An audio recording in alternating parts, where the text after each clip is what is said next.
হলো আমার আরেক শিষ্য, এর নাম হচ্ছে মোহাম্মদ জিয়ান। সে পিএলসির কাজ মোটামুটি নতুনভাবে শিখা আরম্ভ করেছে। আমাদের আকিজ ইস্পাতে নতুন প্রজেক্টের নিউ সিসিএম এর কাজ চলমান, প্রায় শেষ পর্যায়ে। এখন বাকি এমএলসি সিস্টেম, অটো সিস্টেম, ওই সিস্টেমের একটি অংশের কাজ চলতেছে।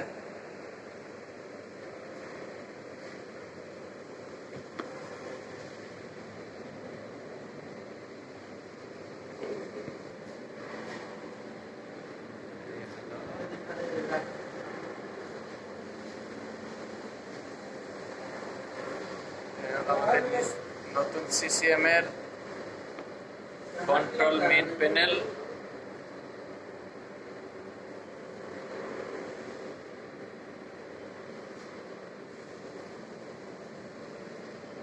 হলো পিএলসি প্যানেল।